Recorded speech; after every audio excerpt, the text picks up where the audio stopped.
નમસ્કાર, હું રાજ. આપ જોઈ રહ્યા છો સ્પાર્ક ટુડે ન્યૂઝ. વડોદરામાં સંત નિરંકારી ચેરિટેબલ ફાઉન્ડેશન દ્વારા માનવ એકતા દિવસ નિમિત્તે સૌરાષ્ટ્ર જૈન ભવન ખાતે ભવ્ય રક્તદાન શિબિર અને સત્સંગનું આયોજન કરવામાં આવ્યું હતું.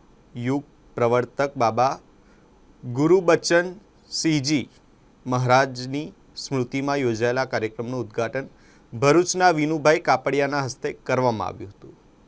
આ પ્રસંગે ઝોનલ ઇન્ચાર્જ શ્રીમતી બલજીત કૌર અને સંયોજક ભાવેશ ચેલાણી સહિતના આગેવાનો ઉપસ્થિત રહ્યા હતા. સદગુરુ માતા સુદીક્ષાજી મહારાજના દિવ્ય ઉપદેશ રક્ત નાળીઓમાં વહેવું જોઈએ, નાલીઓમાં નહીં ને સાર્થક કરતા સેવાદળના ભાઈ બહેનો અને શ્રદ્ધાળુઓએ ઉત્સાહપૂર્વક રક્તદાન કર્યું હતું. એકત્રિત થયેલ રક્ત સર સયાજીરાવ બ્લડ બેંકને અર્પણ કરવામાં આવ્યું હતું.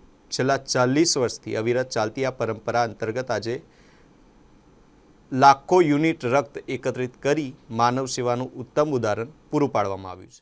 સંસ્કારી નગરી વડોદરાને નમસ્કાર અને પ્રણામ. આજે 26 એપ્રિલના દિવસે સૌરાષ્ટ્ર જૈન વાડીમાં આજે એક સુંદર આયોજન કરવામાં આવ્યું છે.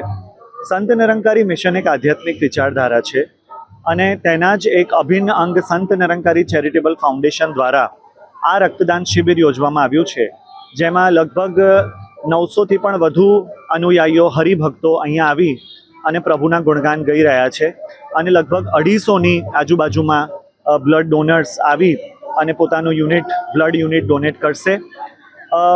સંત નિરંકારી ચેરિટેબલ ફાઉન્ડેશન સદગુરુ માતા સુદીક્ષાજી મહારાજની અસીમ કૃપાથી અત્યાર સુધી લગભગ 15 લાખથી પણ વધુ બ્લડના યુનિટ્સ ડોનેટ થયા છે, સમાજને અર્પણ થયા છે અને લગભગ 9000થી પણ વધુ રક્તદાન શિબિર યોજાઈ ગયા છે. યુગ પ્રવર્તક બાબા ગુરુબચન સિંહજી મહારાજે જેમને પોતાના પ્રાણોની આહુતિ આપી અને પોતાના બલિદાનથી સિદ્ધ કર્યું કે માનવતા માટે જે બલિદાન એ વાતનું પ્રતીક છે કે રક્ત નાડીઓમાં વહે, નાલીઓમાં નહીં. એ સંદેશ સાથે આજે એમનું બલિદાન પૂર્ણ સંસારમાં એક ખૂબ જ મોટો સંદેશ આપીને ગયું છે અને એમની જ શિક્ષાઓ અને એમને જ શ્રદ્ધા સુમન અર્પિત કરવા માટે ભારત વર્ષ અને અનેક દેશોમાં 24 એપ્રિલથી અને આજુબાજુના અમુક દિવસોમાં આ બ્લડ ડોનેશનના કાર્યક્રમો યોજાય છે. ભાવેશ ચેલાણી.